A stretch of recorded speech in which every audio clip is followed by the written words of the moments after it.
இந்த அழகான 3 tyre Barbie doll cake வந்துட்டு எப்படி ஃபினிஷ் பண்ணேன்ட்டு இந்த வீடியோல பார்க்கலாங்க. ஸோ இந்த நாசில் யூஸ் பண்ணி தாங்க நம்ம பார்பி டால் ஸ்கர்ட் மாரி நம்ம பாட்டம் டயர்ல குடுத்துருந்தோங்க. ஸோ இந்த பாட்டம் டயர் பார்த்தீங்கன்னா 9 இன்ச் பேன்ல பேக் பண்ணியிருந்தேன்.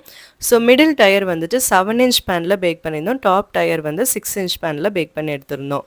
எல்லா லேயர்ஸும் பார்த்தீங்கன்னா மேங்கோ ஃப்ளேவர்ல பண்ணியிருந்தேன். அண்ட் இந்த க்ரீம் கலர் வந்து ஃபினிஷிங் எப்படி வரும்னா, ஒரு ட்ராப் ஆரஞ்ச் அண்ட் ஒரு ட்ராப் எல்லோ மிக்ஸ் பண்ணீங்கன்னா இந்த க்ரீம் கலர் கிடைக்கும்.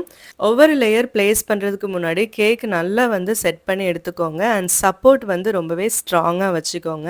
ஸோ அப்போ தான் நம்ம கேக் வந்து ட்ராவல் பண்ணாலுமே வந்து எந்த டேமேஜும் இருக்காது. ஸோ ஃபைனலாக வந்து பார்பி டாலும் வந்து பிளேஸ் பண்ணிட்டோம். நம்ம வந்து யூஸ் பண்ண சேம் நாசிலில் வந்துட்டு கொஞ்சம் டிஃப்ரெண்ட்டாக ஸ்கர்ட் மாதிரி ஒரு டிசைன் கொடுத்துருந்தேன்.